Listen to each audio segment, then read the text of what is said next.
ওরা কোরআন শরীফ পড়তে গিয়ে আমাদের আরবি অক্ষর যে কয়টা লাগে আমরা দেখেছি, প্রতিটি অক্ষরে আল্লাহ পাক নবীকে ডাক দিয়েছেন। আলিফ দিয়ে আল্লাহ জানাতে চেয়েছেন আহমাদ, আমার নবী প্রশংসিত। বা দিয়ে আল্লাহ পাক বলেন আমার নবী বাশির, তিনি সুসংবাদদাতা। তা দিয়ে আল্লাহ পাক জানিয়েছেন আমার নবী মুত্তাকি, পরহেজগার। সা দিয়ে আল্লাহ পাক জানিয়েছেন আমার নবী মুদ্দাসসির, কম্বলওয়ালা। জিম দিয়ে জানিয়েছেন আমার নবী জামিল, সুন্দর। হা দিয়ে তিনি জানিয়েছেন আমার নবী হামিম, অন্তরঙ্গ বন্ধু। খ দিয়ে জানিয়েছেন খাতামান নবিয়্যিন, আমার নবী শেষ নবী। একটা একটা অক্ষরের শেষ অক্ষরে যে দেখবেন আল্লাহ ডাক দিয়েছেন ইয়া দিয়ে, ইয়াসিন।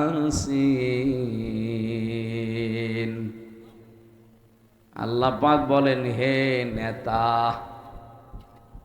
আল্লাহর ঘোষণা দেওয়া নেতা এই দুনিয়ায় একজনই। এখানে দেন ভাই, এখানে দিলে হবে। যে কথা বলছিলাম, প্রতিটি অক্ষরে আমাদের নবীকে আল্লাহ এত উপরে তুলেছেন। ইয়াসিন শব্দটা আমরা অনেকে পড়ি, মনে করি ইয়াসিন খোরা সোরা পড়লে 10 খতম কোরআন শরীফ পড়া সওয়াব হয়। হ্যাঁ হয়। এর ভেতরে 86টা আয়াত আছে। প্রতিটি আয়াতে আল্লাহ কম বেশি আমাদেরকে কিছু না কিছু শিক্ষা দিতে চেয়েছেন। এগুলো যদি আমাদের প্র্যাকটিক্যাল লাইফে থাকে, তাহলে আপনি ইয়াসিন পড়লে 10 খতম না আরো বেশি সওয়াব পাবেন। আর আপনি ইয়াসিন পড়লেন, পুরা 76টা আয়াত শেষ করলেন, একটা শিক্ষা আপনি মানেন না, আপনি সওয়াব দিয়ে কি করবেন? আল্লাহর ঘোষণা প্রথমেই ছিল ইয়াসিন, হে নেতা। আল্লাহর এই ঘোষণা দেওয়া নেতা যারা মানেন না, আপনি ইয়াসিন কি কি বলে পড়েন আপনি ইয়াসিন? একজন বসে বসে তেলাওয়াত করছে ঘরের বারান্দায়, ওয়ালা ইয়াহুব্বু আলা তাআমিল মিসকিন, যে মিসকিনদেরকে খাবার দেয় না, খাবার দিতে উৎসাহ দেয় না, তারা কিয়ামতে বিশ্বাস করে না। হঠাৎ একজন মিসকিন এসে বলছে আমি কয়েকদিনের অসুস্থ, না খাওয়া, দয়া করে আমারে কিছু খাবার দেন। আপনি যদি এখন বলেন বেটা আমি কোরআন শরীফ পড়ছি, আমারে ডিস্টার্ব করলি, তা আপনি পড়ছেন কি? হ্যাঁ, আপনি পড়ছিলেন কি? যেটা পড়ছিলেন সেটাই তো সামনে এসে দাঁড়িয়েছে। এই পড়া বিষয় যদি বাস্তবে রূপ দিতে চান, সামর্থ্য থাকলে ওই লোকটাকে কিছু না কিছু খাবার দেওয়া লাগবে, তাহলে আপনার পড়ার হক আদায় হবে। কথা বলেন ঠিক কিনা? আপনি ইয়াসিন পড়ে 10 খতম কোরআন শরীফ পড়ার সওয়াব নিতে চান, অথচ ইয়াসিন আপনি মানেন না। তা আপনি সওয়াব কি করবেন বলেন তো? আপনি বলেন আমি সওয়াব দিয়ে জান্নাতে যাব, তো জান্নাতে যাওয়া পর্যন্ত আপনার সওয়াব থাকবে।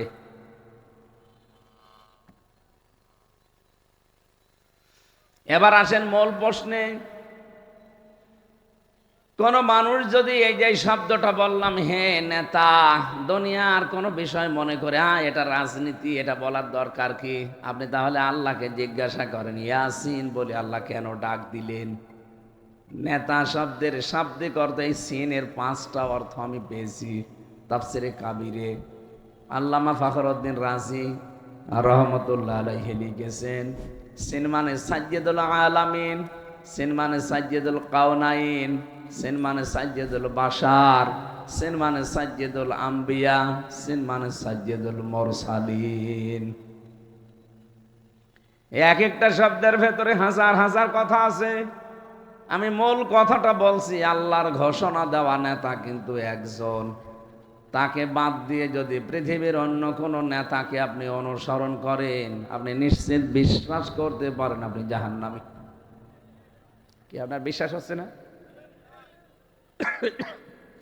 এই জামানায় এখন যদি মুসা আলাইহিস সালাম আসে, হযরতে ঈসা নবী যদি দুনিয়ায় এখন চলে আসে, আর দুনিয়ার কোন মানুষ যদি মুহাম্মদুর রাসূলুল্লাহর আদর্শ ছেড়ে দিয়ে মুসা নবী ঈসা নবীর পেছনে দৌড়ায়, সে নিশ্চিত জাহান্নামী।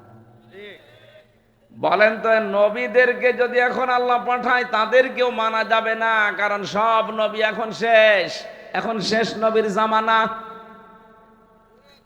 প্রশ্ন আসতে পারে, শেষ নবীও তো নেই।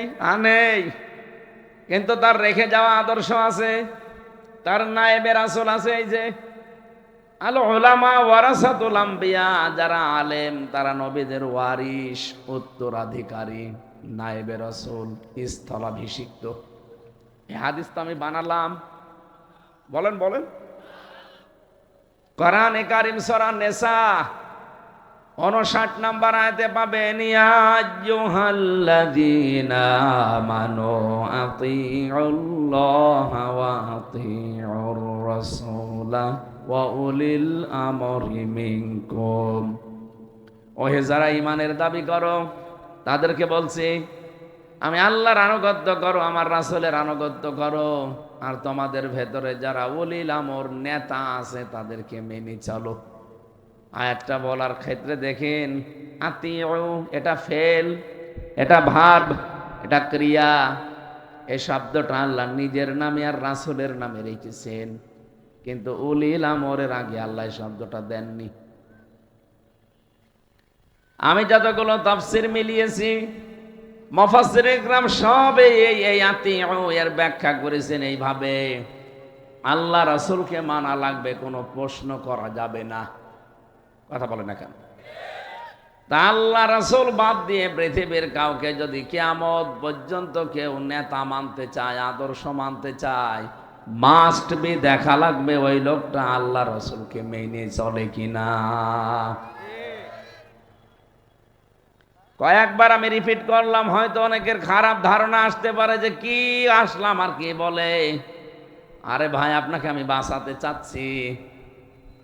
সূরা হুদ ৯৮ নম্বর আয়াত, ১২ নম্বর পারা, ১২ নম্বর পৃষ্ঠার প্রথম নাম্বার লাইনে আছে। বাড়ি যেয়ে শুধু বাংলা তাফসীরটা মিলিয়ে দেখবেন, ইয়াকদুমু কওমাহু ইয়াউমাল কিয়ামাতি ফাআওরাদাহুমুন নার আবিসাল বিরদুল মাওরুদ। রব্বুল আলামিন বলেন, এই আয়াতের বাংলা সারমর্ম এইটা, কিয়ামতে যদি কোনো নেতা জাহান্নামে যায়, ওই নেতার অনুসারী দুনিয়ায় যারা আছে তারাও জাহান্নামে যাবে।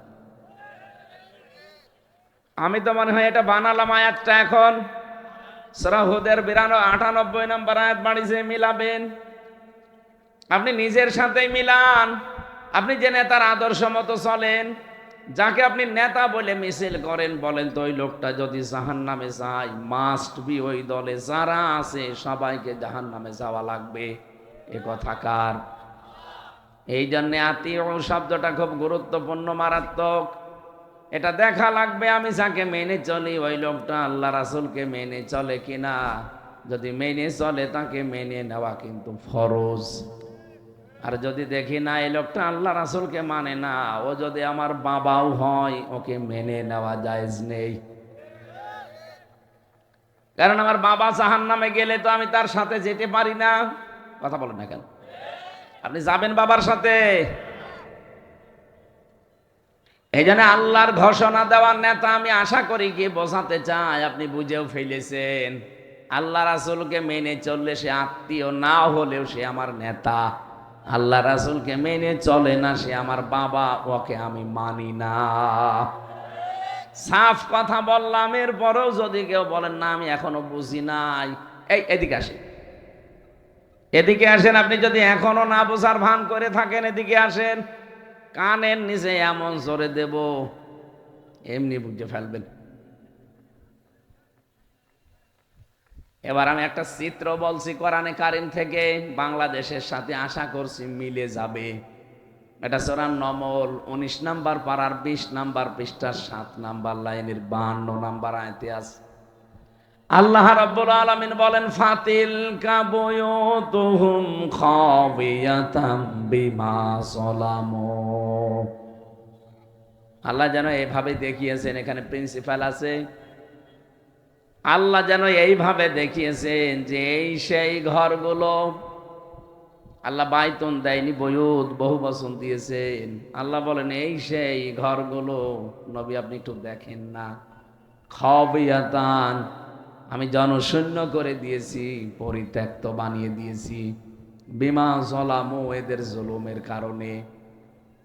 আয়াতটাতে কত বাস্তব। 2024 সালের 5 আগস্টে বিকাল 5টা বাজতে বাজতে আমি নিজে দিকে ফেলেছি। আপনি বিশ্বাস না করলে আমাদের কুষ্টিয়ার হানিফ সাহেবের বাড়ি যান, এখন জনশূন্য হয়ে গেছে বাড়িটা। এখন পরিত্যক্ত, মানুষ ইট পর্যন্ত খুলে নিয়ে চলে গেছে, অথচ 5 তারিখের আগেও ঘরের কি দাম পড়ছিল। শুধুমাত্র কি কুষ্টিয়ার হানিফের বাড়ি? সারা বাংলাদেশের 630টা থানা আছে, কম বেশি প্রায় জায়গায় আমি গেছি। জালেমদের বাড়ি প্রায় জায়গায় একই অবস্থা। আল্লাহ রাব্বুল আলামিন বলেন ফাকুতিআ দাবিরুল কওমিল্লাযিনা যালামু, জালেমদের শিকড় কাটা হয়ে গেছে। কতিয়া, এটা মজুল, ফাইল জানা নেই, কেটেছে কে কেউ জানে না। সারা দেশে জালেমদের এই বাড়ি ঘর অফিস এদের সব কিছু যে ধ্বংস হয়ে গেল, ওজাড় গৃহ হয়ে গেল, পরিত্যক্ত হয়ে পড়ে আছে। ধানমন্দির ওই বাড়িটাও, ওটা এখন গণ টয়লেট হয়ে গেছে। কি কথা বলছে না? আমি কয়েকদিন আগেও গিয়ে দেখি কেউ এদিকে কেউ এদিকে কেউ এদিকে, মনে হচ্ছে জামাতবদ্ধ টয়লেট চলছে। আল্লাহ এমনিতে এগুলো করে দেয়নি, বিমা জলাম, ওদের জুলুমের কারণে। কারণ যে জায়গায় বসে জালেমরা জুলুমের ষড়যন্ত্র করে, ওই জায়গাটা পর্যন্ত আল্লাহ অভিশপ্ত করে দেয়। এদের এত বড় শিকড় আল্লাহ যদি কেটে দিতে পারে, কি শিকড় গেড়েছিল দেখেছেন আপনি? ইউনিয়নের চৌকিদার থেকে শুরু করে একেবারে সংসদ পর্যন্ত প্রতিটি জায়গায় জালেমদের লক সেট করা ছিল। এটাকে আমি বানালাম, আমি নিজে দেখেছি। রিমান্ডে আমার এইভাবে অত্যাচার করেছিল, মনে হচ্ছে যে একেবারে সব ওর বাপ দাদার, কাউকে দুনিয়ায় মানে না।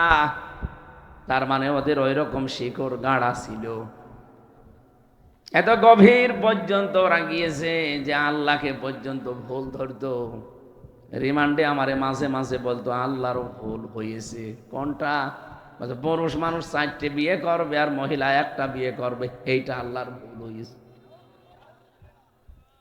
ওদের শিকড় কত নিচে থাকলে কথা বলতে পারে বলেন তো? অথচ নাম সব মুসলমান। শেখ ইমরান, আতিকুর রহমান ভইয়া, জাহিদ হোসেন, আব্দুল মান্নান, আসাদুজ্জামান, কি সুন্দর নাম না? ওগুলো সব নাস্তিকদের কাছ থেকে ট্রেনিং নিয়ে, শিক্ষা নিয়ে, জঙ্গিবাদের নাম নিয়ে দেশে একটা আলেমদের ওপর অত্যাচার কি করে করা যায়, ইসলামপন্থীদের দমন করে রাখা যায়, এই ট্রেনিং নিয়ে তারা এসেছিল। আল্লাহ রাসূলের ভুল ধরতো হামজা তো অনেক দূরের কথা, কি শিকড় গেড়েছিল ওই সময়। মাঝে মাঝে ভাবতাম আল্লাহ সূর্য মনে হয় আর উঠবে না, কিন্তু আল্লাহ যে হঠাৎ এভাবে আমাদের সূর্য উঠিয়ে দেবে আমরা নিজেরাও জানি না। আল্লাহ পাক বলেন জালেমদের শিকড় কেটে ফেলা হয়ে গেছে। কে কেটেছে কেউ জানে না। হানিফের এই বাড়ি কে ভাঙলো এখনো পর্যন্ত কেউ জানে না। মনে হচ্ছে ফেরেশতা আবাবিল এসে পাঠিয়েছে। পায়খানার প্যান্ট পর্যন্ত খুলে নিয়ে চলে গেছে। তাহলে এ পর্যন্ত আল্লাহ তো শেষ করেননি। এর পরে আমাদের বিষয়, আমাদের জন্য আল্লাহ কি বলেন? ইন্না ফি যালিকা লায়াতাল লিকাউমিন ইয়ালামুন, অবশ্যই এর ভেতরে শিক্ষা আছে। লাম আছে, লামে তাকিদ। আল্লাহ বলেন অবশ্যই এর ভেতরে শিক্ষা আছে তাদের জন্য যারা জ্ঞানী মানুষ। আমরা যেহেতু নিজেদেরকে জ্ঞানী মনে করি, আমাদের শিক্ষা নেওয়া দরকার। এদের এত বড় 15 বছরের শিকড় যদি আল্লাহ সব মূল উৎপাটন করে দিতে পারে, একেবারে শিকড় থেকে তুলে ফেলতে পারে, আপনি তাকান, ওরা পরিচয় দেওয়ার মতো মুখ রাখে নাই।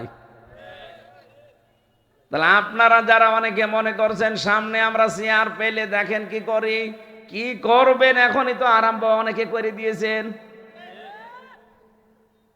আগস্টের 5 তারিখের পরে অনেকের চরিত্র জনগণের কাছে প্রমাণিত হয়ে গেছে যে এরা থালা হাতে পায়নি, তাই এই করে। থালা হাতে পেলেও কি করবে? আর গোয়েন্দা বিভাগ, প্রশাসন, আর্মি যারা আছে, আমি বহু মানুষের সাথে এখন কথা বলি, মিশি, দেখেছি। সাবধান থাকেন, আপনার কিন্তু সব তারা পর্যবেক্ষণ করছে।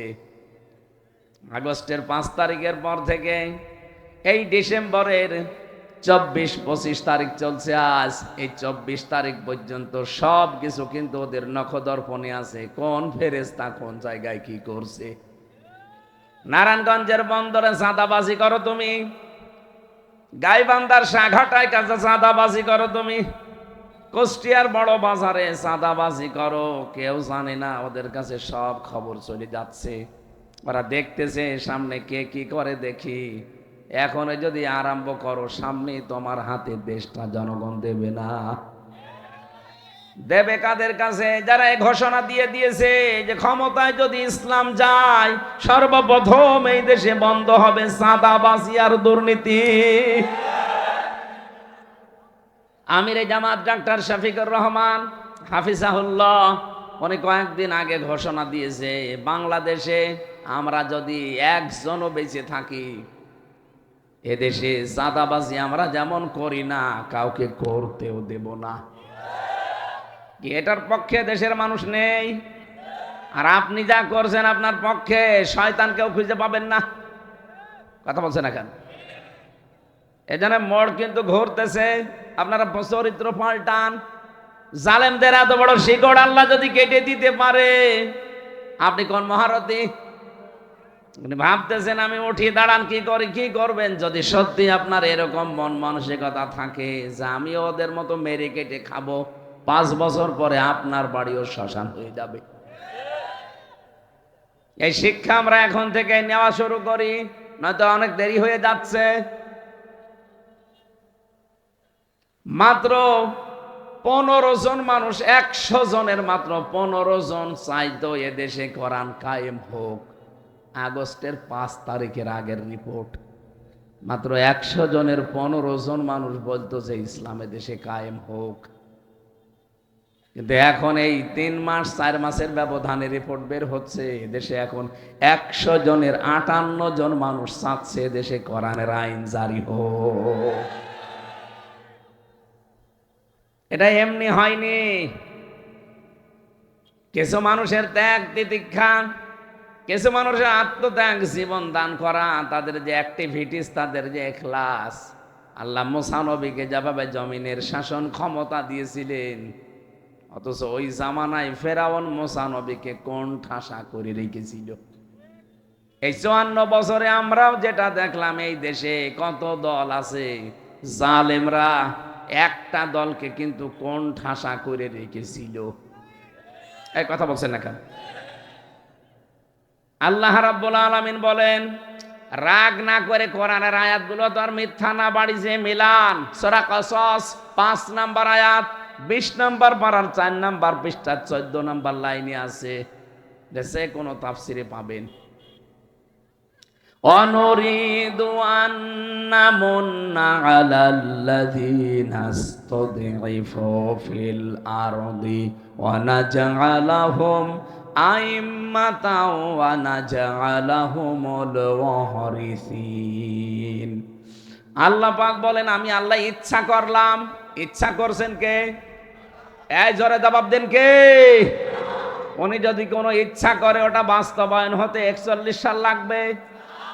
ফাআলুল লিমা ইউরিদ, যা ইচ্ছা তাই করেন। ইন্নামা আমরুহু ইযা আরাদা শাইআন আইয়াকুলা লাহু কুন ফায়াকুন। আল্লাহ বলেন, আমি কোন কাজের যদি ইচ্ছা করি, শুধু কোন বলি, সঙ্গে সঙ্গে ফায়াকুন হয়ে যায়। এই বিশ্বাস আল্লাহর ক্ষমতার উপরে আমাদের আছে না নেই? বলেন বলেন। উনি শুধু ইচ্ছা করবে, টার্গেট দেওয়া লাগবে না যে 41 সাল 71 সাল, না, শুধু কোন বলবে, ফায়াকুন হয়ে যাবে। নাকি উনি দুর্বল হয়ে গেছে? বলেন। উনি বলেন, আমি ইচ্ছা করলাম, নুরিদু আন্না মন্না, আমি একটু অনুগ্রহ করব, দয়া দেখাবো, আলাল্লাযীনা ইসতাদঈফু ফিল আরদে, তাদের উপরে যাদেরকে এই জমিনে দুর্বল করে রাখা হয়েছিল, অপদস্থ, অপমান, জুলুম, নির্যাতন কোণঠাসা করে রেখেছিল ফেরাউন। আমি চাইলাম, আমি ইচ্ছা করলাম ওই দলকে জমিনের ইমাম বানিয়ে দেই। ওয়ানাজআলাহুম আইম্মাতান, আমি আল্লাহ চাইলাম তাদেরকে জমিনের মানুষের জন্য ইমাম বানাবো, নেতা বানিয়ে দেব। ওয়ানাজআলাহুমুল ওয়ারিসিন, তাদেরকে আমি জমিনের শাসন ক্ষমতা উত্তরাধিকারী বানাবো। অনুমাক্কিনা লাহুম ফিল আরদি, জমিনের শাসন ক্ষমতাও তাদেরকে আমি আল্লাহ দিয়ে দিলাম। অনিরিয়া ফিরআউনা ওয়া হামানা ওয়া জুনুদাহুমা মিনহুম মা কানু ইয়াহদারুন, আমি আল্লাহ দেখাতে চেয়েছি ফেরাউনকে, হামানকে আর তাদের সৈন্যবাহিনীকে, তারা যাদের সবচাইতে বেশি ভয় পেত তাদেরকে ক্ষমতা দিয়ে আমি তাদের দেখালাম। ওই জামানায় ফেরাউন, হামান, তাদের লোকজন ভয় পেত সবচাইতে বেশি মুসা নবীর দলকে। কথা বলেন ঠিক কিনা? আল্লাহ তাদের চোখের সামনে এটা দেখিয়েছেন। আমার তো এই আয়াত দুইটা পড়ার পরে 100% বিশ্বাস হচ্ছে এখন। এই ওঠেন, কোন কারণ আপনি? হ্যাঁ, এবারে হাত ধরে জিজ্ঞাসা করেন তো কি কোন কারণে উঠতেছে? আপনাদের বলে দিল না ঘোষকে যে এখানে নামাজ হবে?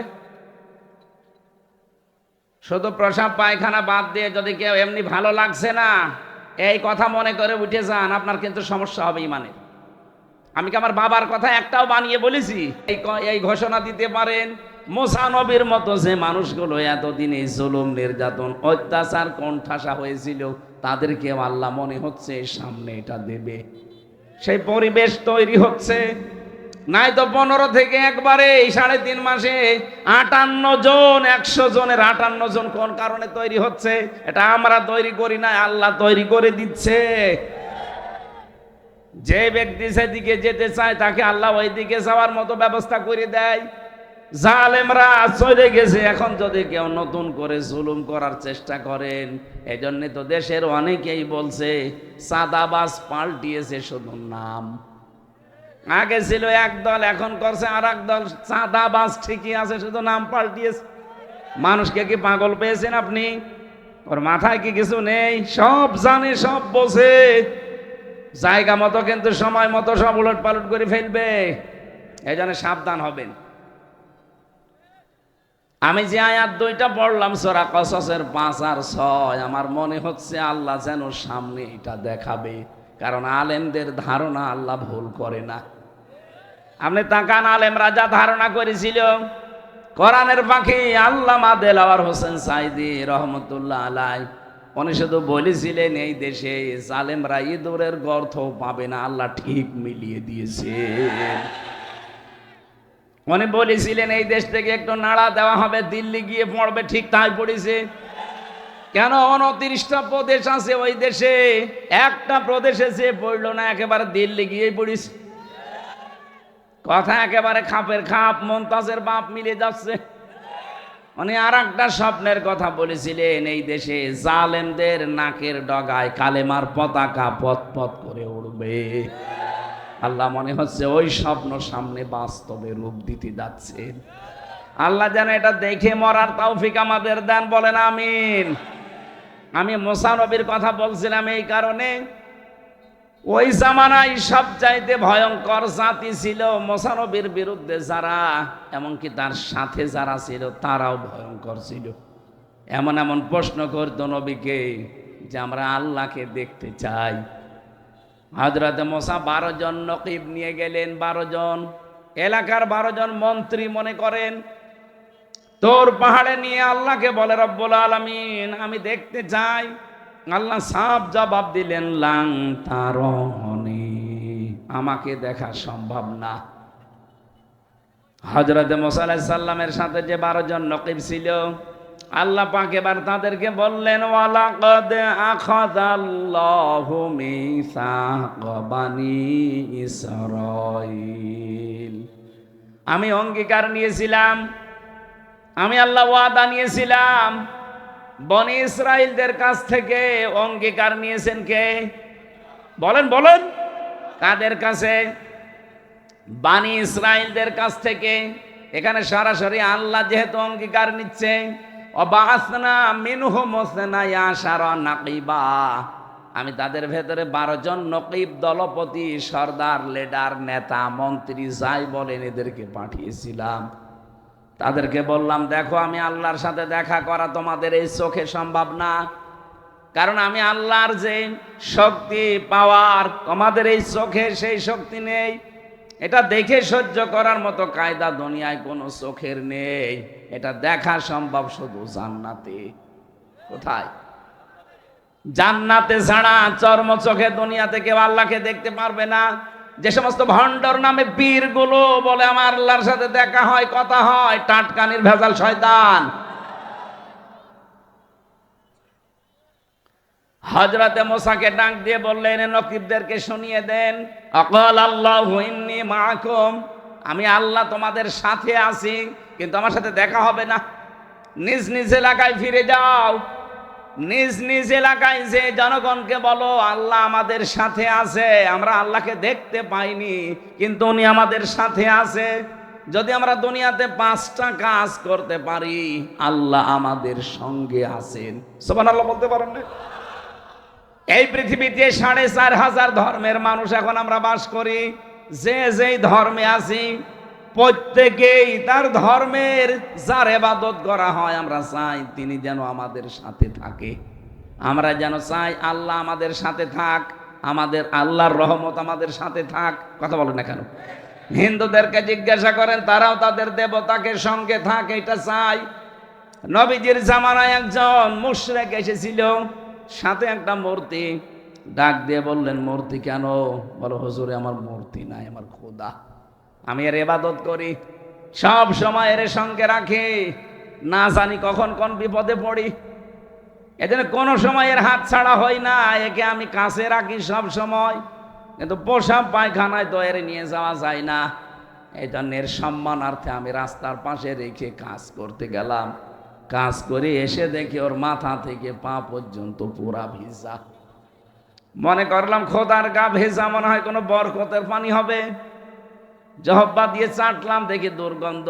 চিন্তা করলাম খোদার গা ভিজা, রহমতের পানি, বরকতের পানিতে গন্ধ হবে কেন? পাশে তাকিয়ে দেখে একটা কুকুর দাঁড়িয়ে আছে, নিচ দিয়ে পানি টপকাচ্ছে। এবার বুঝলাম এটা কোন বরকতের পানি। মেজাজ গেল খারাপ হয়ে, নিজেকেই কুত্তার পোশাক থেকে বাঁচাতে পারো না, আমি বিপদে পড়লে কিভাবে বাঁচাবে? দিলাম এক আছাড়, ওর নাক ভেঙে গেছে। নবীজি বলেন, আমার কাছে কেন আসলে? লোকটা বলে, ইয়া রাসূলুল্লাহ, এখানে আমাদের শিক্ষা আছে, এই ভালো করে তাকান। লোকটা বলেন, ইয়া রাসূলুল্লাহ, এদের কল্প কাহিনী, এদের মিথ্যাচার, এদের অনাচার, এদের যত কিছু সব আমার কাছে আজ ধরা পড়েছে যে এগুলো সব ভুয়া। এতদিন যার উপরে ভরসা করতাম সে নিজেকেই বাঁচাতে পারলো না, মাত্র 3 ঘন্টার ব্যবধানে পুরা দেশ থেকে মাটির সাথে মিশে গেল। অথচ এই লোকটাকে মাথার উপরে রেখে নিচে আমি একজন হুদা, হাত বের করে বলতাম যে আমি এলাকায় আছি, কারণ উপরে যে 2 জন আছে ওগুলো খোদা আর আমি হুদা। এই কথা বলছে না কেন? এই বিশ্বাসই তো রাখতেন নাকি? দেখেছেন মা বাবার মেয়ের ছবি 2 দিকে দিয়ে নিচে হুদা এভাবে হাত বের করে আছে, অবসাতে চাই এলাকার জনগণকে আমি কিন্তু অমুকের লোক। এই খোদা আমার মাথার উপরে থাকতে আমার কোনো ভয় নেই। ওই জামানায় ওই মুশরিকতাই করতো, ওনাই না বুঝে করতো। আপনি কোন বুঝে করেন? আপনি কোন বুঝে করেন বলেন তো? ওনার না বুঝে করেছে, আপনি কোন বুঝে করেন? ও তো বসার পরেই দেখেছে যে না, কুত্তার পোশাক থেকেই বাঁচাতে পারে না, ও আমারে বাঁচাবে কি করে? এই দেশের জনগণও যখন 5 তারিখে বুঝেছে যে এগুলো সব ভুয়া, সব মিথ্যা, সব চাপাবাজি, তখন আর 1 সেকেন্ডটা দেরি করে না, সব মাটির সাথে মিশিয়ে দিয়েছে। আমার কুষ্টিয়ার 5 রাস্তার মোড়ের ওই শয়তানটা খুব শক্ত ছিল, ওটা ভাঙা যাচ্ছিল না, এত শক্ত করে বানিয়েছে, শেষে বেগুনি এসে ভেঙেছে। তারপরেও জনগণ রাখে নাই। ওই জায়গায় আমার সামনে 14 জন মানুষ এক জায়গায় মারা গেছে। ওর পরের দিন 6 তারিখে সকালবেলা বাংলাদেশ জামাত ইসলামীর জেলা আমির অধ্যাপক আবুল হাশেম কুষ্টিয়ার জেলা আমির ঘোষণা দিয়ে দিলেন, লক্ষাধিক মানুষ নিয়ে এটা আর মূর্তি চত্বর থাকবে না, এটা হয়ে যাবে আজকে শহীদ চত্বর। আমার ভাইরা, আমি যেটা বোঝাতে চাচ্ছিলাম, যে যে ধর্মে আছে ও ওই ধর্মের দেবতাকে ও চায় যে আমার সঙ্গে থাকতে, আমার ভয় নেই, চিন্তা নেই। আমরাও চাই আমাদের আল্লাহ আমাদের সাথে। কথা বলেন না কেন? আল্লাহ বলেন মুসা এই 12 জন দলপতিকে বলেন নিজ নিজ এলাকায় যে তারা মানুষকে বলুক আল্লাহকে দেখি নাই, কিন্তু উনি আমাদের সঙ্গে আছে, উনি আমাদের সাথে আছে। আমাদেরকে 5টা কাজের আদেশ দিয়েছে। লাইনা আকামতুমুস সালাতা ওয়া আতাইতুমুজ যাকাত। 1 নম্বরে লা, অবশ্যই, ইন মানে যদি, অবশ্যই যদি তোমরা এলাকায় যে নামাজ কায়েমের আন্দোলন করতে পারো, তাহলে নামাজ কায়েম করার কথা এই জায়গায় দিয়েছেন, নামাজ পড়ার কথা না। কথা বুঝতেছেন? তাহলে নামাজ কায়েম করার, আন্দোলন করা, এটা যদি কেউ ইনভলভ থাকে, লেগে থাকে, আল্লাহ তার সাথে আছে। আজ বাংলাদেশে আমরা অনেকে নামাজ পড়া, নামাজ পড়তে রাজি, কিন্তু কায়েমের কথা বললে আমরা রাজনীতি মনে করি। আপনি নামাজ কায়েম যতদিন করতে না পারবেন, আল্লাহ আপনার সাথে থাকবে না। আপনার জুব্বা থাকতে পারে, আপনার দাড়ি থাকতে পারে, আপনার তসবিহ থাকতে পারে, আল্লাহ আপনার সাথে থাকতে হলে নামাজ কায়েম করা লাগবে। আর নামাজ কায়েম করতে হলে রাষ্ট্রীয় শক্তি লাগে। আল্লাযীনা ইম্মাক্কান্নাহুম ফিল আরদি আকামুস সালাহ, আল্লাহ সূরা হাজের 41 নম্বর আয়াতে দিয়েছেন, আমি যাদের রাষ্ট্রীয় ক্ষমতা দেব এরা যদি মুমিন বান্দা হয়, সিয়ার পাওয়ার পরেই তারা নামাজ কায়েম করবে। তাহলে এটা হামজার কাজ না, এটা প্রিন্সিপালের কাজ না, এটা কাজ হচ্ছে রাষ্ট্রের। সুতরাং ওখানে এমন এমন মানুষ পাঠাতে হবে যে মানুষগুলো সংসদে প্রবেশ করার সময় বুকে কোরআন নিয়ে ঢুকবে। অধ্যাপক জসিম সাহেবের মতো 300 এমপি এই দেশে হবে যদি 151 জন এরকম মানুষ বুকে কোরআন নিয়ে ওখানে যেতে পারে। সর্বপ্রথম যেদিন সংসদ কায়েম হবে ওই দিনই বিল আনবে যে আমরা নামাজ রাষ্ট্রীয়ভাবে চাই। এটা যদি কেউ রাজনীতি মনে করেন, আপনার খবর আছে, আপনাকে মিলিয়ে দেওয়া লাগবে যে কোন জায়গায় রাজনীতি। আল্লাহ তো এখানে ফাসল্লি দেয়নি যে নামাজ পড়ো না, আকিমতুমুস সালাত, নামাজ কায়েম করো। আর এটা পাগলেও বসে যে নামাজ কায়েম একা একা হয় না, এটা ব্যক্তি, পরিবার, সমাজ এবং রাষ্ট্রে লাগে। আর নামাজ কায়েম করবে কারা? আল্লাহ তো কোরআনে ঘোষণা দিলেন, সূরা হজ 41 নম্বর আয়াত, 17 নম্বর পারা, 16 নম্বর পৃষ্ঠার 6 নম্বর লাইনে আছে। যত তাফসির আছে বাংলাদেশে, বাংলা ভাষায় বলেন, আরবিতে বলেন, পড়েন। নামাজ কায়েমের দায়িত্ব হামজার না, নামাজ কায়েমের দায়িত্ব রাষ্ট্রের। ওই রাষ্ট্র গঠন করতে হলে হামজাকে লাগবে। এক কথা বলছে না কেন? সুতরাং আমরা এই দেশের 18 কোটি মানুষ প্রত্যেকে এক একজন করে হামজা বলেন, প্রত্যেকে এক একজন করে হামজা। সামনে যদি সময় আসে এমন মানুষকে আমরা পাঠাবো যে লোকটা সর্বপ্রথম দিন যে নামাজের বিল আনবে। এমন লোককে আমরা পাঠাতে চাই না যে লোকটা সর্বপ্রথম দিন যে ডাইলের বিল আনবে, আমরা ডাইল খেতে চাই। এরকম লোক নাই দেশে? আমরা বাবা খেতে চাই, মাল খেতে চাই। আপনি বলেন আমার একটা ভোটে আর কি হয়? কি হয় মানে মাইয়াশফা শাফাআতান হাসানাতান ইয়াকুল্লাহু কিফলুম মিনহা ওয়া মাইয়াশফা শাফাআতান সাজ্জিয়াতান ইয়াকুল্লাহু নাসিবুম মিনহা। সূরা নেসার 85 নম্বর আয়াতে আছে, কোন মানুষ যদি ভালো কাজের সুপারিশ করে, ওই কাজটা ওই লোকটা করে যে সওয়াব পাবে, আপনি শুধু সুপারিশ করে ভোট দিয়ে রায় দিয়ে একই সওয়াব পাবেন। তাহলে আপনার একটা ভোটের কারণে উনি যদি সত্যি এমপি হতে পারে, উনি যদি সত্যি সংসদে যেতে পারে, আর 151 জন জসিমউদ্দিনের মতো মানুষ যদি দাঁড়িয়ে বলে আমরা নামাজের বিল চাই, আজকেই চাই, স্পিকার যদি বলে হ্যাঁ এটা চান কারা কারা, যদি 300-র ভেতরে 151 জন হাত তুলে ফেলে, ওই রায়টা কিন্তু বলবে জয়যুক্ত হয়েছে। পরের দিন আর নামাজের ওয়াজ করা লাগবে না, মানুষ এমনি আজান হলে মসজিদে যে নামাজ পড়বে। কথা বলেন ঠিক কিনা? আমি ভোট দিয়েছিলাম মাত্র একটা, কিন্তু 18 কোটি মানুষ নামাজ পড়লে যে সওয়াব পাওয়া যাবে, সব আমি একাই পেয়ে যাব। সুবহানাল্লাহ বলতে পারেন না? এটা দুনিয়ার কাজ হয় কি করে? এটা তো আমার আখেরাতের কাজ। বলে না এটা রাজনীতি, এটা ভোট ভাট। ভোট ভাট তাতে কি আছে? ভোট এই শব্দটা কোরআনে আছে, ইন্নাল্লাহা ইয়া'মুরুকুম আন তুআদ্দুল আমানাতি ইলা আহলিহা। মারিফুল কোরআন তাফসীর খোলেন, আমানাত বহু বচন এই শব্দের ব্যাখ্যায় আল্লামা শফি লিখেছেন এখানে আমানাত মানে ভোট। কোরআন তো নিজে পড়ে না, বসে না, কেউ বোঝালে তাহলে উল্টা বোঝে।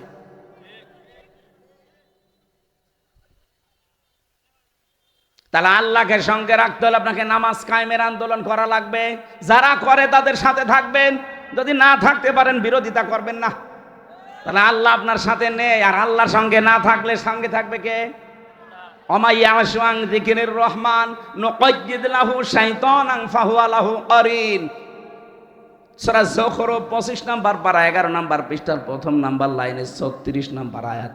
আল্লাহ বলেন যারা আমি আল্লাহর বিধান থেকে জিকির থেকে মুখ ফিরিয়ে নেয়, ওর পেছনে একজন শয়তান আমি নিযুক্ত করে দেই। এজন্য আল্লাহকে আমার সঙ্গে রাখতে চাই না? চাই না? আরো জোরে বলেন। 2 নাম্বারটা বলি এবার, ওয়াতাইতুমুজ যাকাত, যাকাত দেওয়া লাগবে। অথচ যাকাত ভিত্তিক অর্থনীতি কি আমরা অনেকে জানি না। এখানে আমার মনে হয় শুধু কয়েকজন বাদ দিলে এই হাজার হাজার মানুষের 100 জনের 2 জনও যাকাতের নিয়ম বলতে পারবে না। ইসলামী অর্থনীতি যেটা ইবাদত অনেকে আমরা জানি না, অথচ নামাজ পড়ি, রোজা রাখি, হজ করে আসি। ইসলামী অর্থনীতির ভেতরে যে নিয়ম নীতিগুলো আছে এটা যে জানা মানা ইবাদত আমরা মনেও করছি না। ইসলামী অর্থনীতিতে মুশারাকা আছে, মুদারাবা আছে, মোরাবাহা আছে, বায়ে সালাম আছে, বায়ে ইস্তিসনা আছে, বায়ে মুআজ্জাল আছে, বায়ে ওয়াহেদা আছে, 28টা নিয়ম আছে। আপনি জিজ্ঞাসা করেন তো কোন মানুষটা এগুলো জানে, মেনে চলে? অথচ নবী নিজের জীবনে মুরাহাবা মোদারাবা তিনি নিজে পালন করে দেখিয়েছেন। মোদারাবার সিস্টেম হচ্ছে আমি শ্রম দেব, স্যার টাকা দেবে। নবীজি নিজের জীবনে শ্রম দিয়েছেন, আর খাদিজাতুল কুবরা অর্থ দিয়েছেন। এক কথা বলছেন না কেন? এইটাই তো ইসলামী ব্যাংক মেনে চলে। রাষ্ট্রীয়ভাবে ইসলাম কায়েম হওয়ার আগ পর্যন্ত এই দেশে কোনো ব্যাংক 100% সুদ থেকে মুক্ত হওয়া সম্ভব না, এটা আমি জানি। কিন্তু সোনালী, রূপালী, চৈতালি এদের চাইতে তো ভালো। কথা বলছে না কেন? ওরা সরাসরি হারাম কাজে লিপ্ত। এরা চেষ্টা চালাচ্ছে, পারছে না। এতদিন যাই গুছিয়ে এনেছিল এই এস আলম, এই হারামখোর 80,000 কোটি টাকা মারিং কাটিং করছে। নিজে তো একটা ব্যাংক বানাতে পারো না, একজন বানিয়ে দিয়েছে, আর বাবার জিনিস মরি করে সব জবাই করার দরকার শয়তানগুলো। কত হাজার হাজার লক্ষ লক্ষ মানুষের কর্মসংস্থান হচ্ছিল, নিজে তো 1 টাকা উপায় করতে পারে না। মানুষের উপায় করা টাকাগুলো নিয়ে 1-2 টাকা না, 80,000 কোটি টাকা মারিং কাটিং করেছে। আর ওই দরবেশ, এত বড় বড় দাড়ি দরবেশের, ও 7টা ব্যাংক থেকে 36,000 কোটি টাকা মারিং কাটিং। প্রতি বছরে 42,000 কোটি টাকা পাচার হয় এই দেশ থেকে প্রতি বছরে, 15.5 বছরে। হিসাব করে দেখেন, আমি বানিয়ে বলছি না, সব পড়াশোনা করে দেখে দেখে বলছি। প্রতি বছরে যদি 42,000 কোটি টাকা করে পাচার হতো, 36,000 কোটি টাকা একজনই মারিং কাটিং করলো। অথচ আমাদের পদ্মা সেতু বানাতে তাও 3 বারের বাজেট, একবারে বাজেট দিলে অত লাগতো না। প্রথমে মাত্র 12,000 টাকা না কত বাজেট দিয়েছিল, এরপরে আবার বাড়িয়েছে, এরপরে আবার বাড়িয়েছে, এরপরে আবার বাড়িয়েছে। এই মিলে সব মিলে হচ্ছে 32,000 কোটি টাকা খরচ ওইটাই। আর এক লোক যদি 36,000 কোটি টাকা মারে, ওই রকম পদ্মা সেতু বানিয়ে আরো 4,000 কোটি টাকা থেকে যেত। কি করেছে আপনি দেখতে পাচ্ছেন না? আপনি হোসাইন ভাই বলছিল না যে 2 জন মন্ত্রীর গ্যারান্টি দিয়েছে, মাওলানা মতিউর রহমান নিজামী, আলিয়া হাসান মোহাম্মদ মুজাহিদ রহমতুল্লাহ আলাইহি। 4 আনার দুর্নীতিও পায়নি অনুবীক্ষণ যন্ত্র দিয়ে।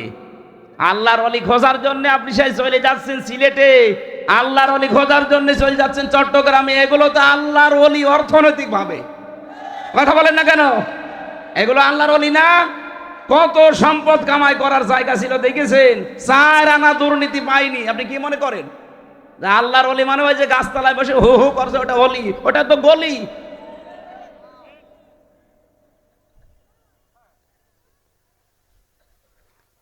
অর্থনীতির এই বিষয়টা আমাদের দেশে স্বচ্ছ না। এখানে জাকাত ভিত্তিক অর্থনীতি যতদিন কায়েম না হয় ততদিন আপনি ইসলামী ব্যাংকে কারবার করবেন। যদি গোনা হয়, ওর শরিয়া বোর্ড আছে, ওদের হবে। নবীজি নিজে 13 বছর নামাজ পড়েছিলেন মক্কায়, না পড়েননি? পড়েছেন না? ওই 13 বছর মক্কায় নামাজ পড়তে গেলে যে কাবা শরীফের ভেতরে 360টা মূর্তি ছিল না ছিল না? বলেন বলেন। ওনার নামাজ হইল কি করে? বলেন, ওনার নামাজ কি করে হইল মূর্তি সামনে নিয়ে? হয়েছে এই কারণে, কারণ উনি অপারগ, মূর্তি সরাতে পারতেন না। পারতেন? ওই সময় রাষ্ট্রীয় ক্ষমতায় তো আবু জেহেল, মূর্তি সরাবেন কি করে? অথচ ওই নবী মদিনায় যে ক্ষমতা হাতে নিয়ে যখন আসলেন, নিজের হাতে মূর্তি ভেঙেছিলেন, পুরা কাবা পরিষ্কার করেছিলেন। তা আপনার কি এখান খালি শুনে গেলেন, এখান থেকে কিছু নেওয়া লাগবে না? যতদিন পর্যন্ত এদেশে জাকাত ভিত্তিক অর্থনীতি রাষ্ট্রীয়ভাবে কায়েম না হবে ততদিন পর্যন্ত ইসলামী ব্যাংকে কারবার করবে। কোনো গোনা নেই। গোনা হলে রাষ্ট্রীয় দায়িত্বে যারা আছে, এর গভর্নিং বডিতে, ওর শরিয়া বোর্ড আছে, আলেমরা, ওদের গোনা হবে। আমাদের গোনা হবে না। এই কারণে আমরা চেষ্টা চালাচ্ছি। নবীজি যদি 13 বছর মূর্তির সামনে নিয়ে, কাবা শরীফ সামনে নিয়ে নামাজ পড়তে পারেন, ওনার নামাজ হয়েছে কোন কারণে? উনি অপারগ, আমরাও অপারগ। কথা বলেন না কেন?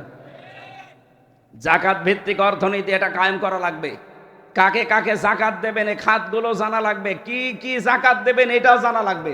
খালি আমরা সোনা আর রূপা হিসাব করি, ফসলেরও জাকাত আছে। এ কথা বলছে না কেন? শরীরেরও জাকাত আছে না নেই? হারাম খেয়ে এক একজনের শরীর 3 পুরুষের মতো। জাকাত দেওয়া লাগবে না শরীরের? জাকাত, শরীরের জাকাত কি? রোজা। কি? এত বড় শরীর, ওরে বাবা হাতির মতো। রোজার কথা বললে বলো হুজুর আমার গ্যাস। পিটানো দরকার শয়তান। রোজা রাখলে আরো গ্যাস ভালো হয়। কথা বলে না কেন? এখানে 5টা কথার 3 নম্বরে আছে বা আমাং তুমি রসুলি, আমার রসুলের উপরে ঈমান আনবা। ও আযার তুমহুম, তাদেরকে সাহায্য করবা। ও আকরাদতুমুল্লাহ কারদান হাসানা, আল্লাহকে উত্তম ঋণ তোমরা প্রদান করবা। রব্বুল আলামিন বলেন, এটা যদি কেউ করতে পারে, লাউ কাফিরান্না আনকুম সাইয়্যাতিকুম, ওদের জীবনের যে অপরাধগুলো ছিল আমি আল্লাহ ওটা সব মিটিয়ে দেব, সবগুলো মুছিয়ে দেব, একটা অপরাধ আর বাকি থাকবে না।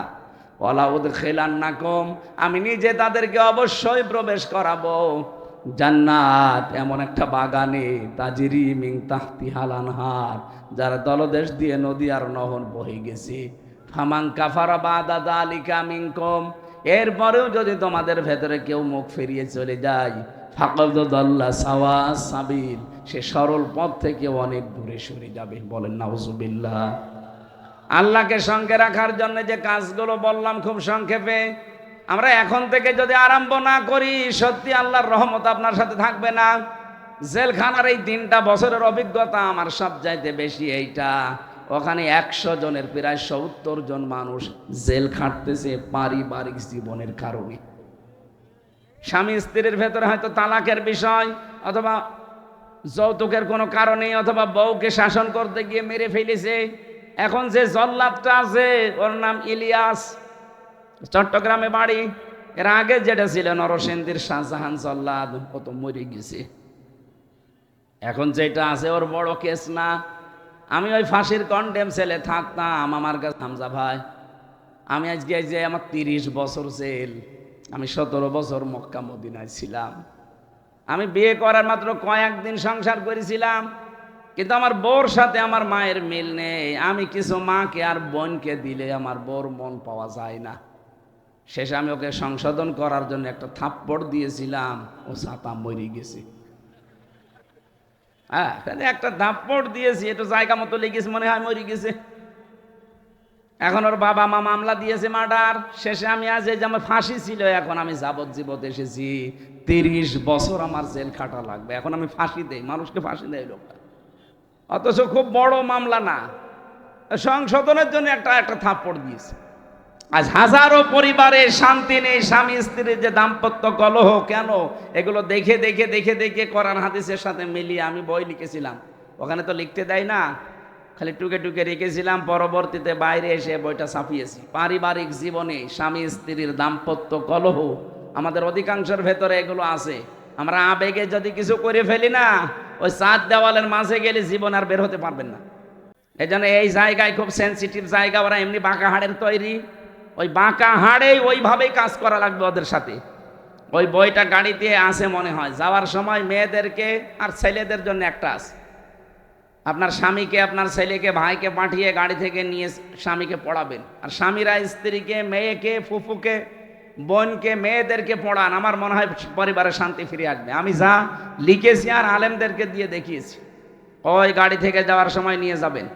এখন আজানের সময় হয়ে গেছে, 4টা 2 বাজে, ফরজ নামাজ সামনে, এই জন্যে নামাজ বাদ দিয়ে আমরা মাহফিল আর চালাতে পারছি না। আগামীতে আমার রাতের বেলা নিয়ে আসবেন আশপাশে কোনো জায়গায়। আসিম বাজারে একটা মাহফিল নিয়েছি, আসিম বাজার, কোথায় সেটা? আসিম বাজারে রাতের বেলা, ওটা রাতে 9, আমি এশার পরে উঠবো, সাইদি সাহেবের মতো মাহফিল হবে, এশার পরে উঠবো, রাত 9টা 9:30টায় মাহফিল শেষ। আপনারা ওখানে আসবেন ইনশাআল্লাহ। আল্লাহুম্মা আমিন। লা ইলাহা ইল্লা আনতা সুবহানাকা ইন্নী কুনতু মিনাজ জালিমিন। আল্লাহ তাআলা যেভাবে আরম্ভ করেছিলাম, এখনো ঘন্টাখানিক বললে তোমার বান্দা বান্দিরা এখানে বসতো। সামনে ফরজ নামাজ, আসরের নামাজ, এজন্য আমরা শেষ করে দিয়েছি। যতটুকুই শুনেছি আল্লাহ তুমি আমাদের আমল করার তৌফিক দাও। রব্বুল আলামিন এই মাহফিলটা আয়োজন করতে গিয়ে যারা শ্রম দিল, তাকিয়ে দেখো কত সুন্দর করে সাজিয়েছে। এত সুন্দর করে যারা সাজিয়েছে কোরআনের এই অনুষ্ঠান, তাদের জীবন তুমি সুন্দর করে সাজিয়ে দাও। আল্লাহ তাআলা যে বাড়িতে এসে বসেছিলাম, এ বাড়ির উপরে তোমার রহমত নাজিল করো। এ মাহফিল বাস্তবায়নে যারা শ্রম দিয়েছে, যেভাবে তোমার রহমত তাদের দিকে ওইভাবে এগিয়ে দাও। এ মাহফিলের সম্মানিত সভাপতি আল্লাহ বিশিষ্ট আলেমে দ্বীন জনাব মাওলানা হেলালুর রহমানকে কবুল করো। মাওলানা আবু আয়ুব আনসারী, মাহফিলের যত অতিথি এখানে এসেছে, বিশেষ করে আমার জসিম উদ্দিন ভাই সহ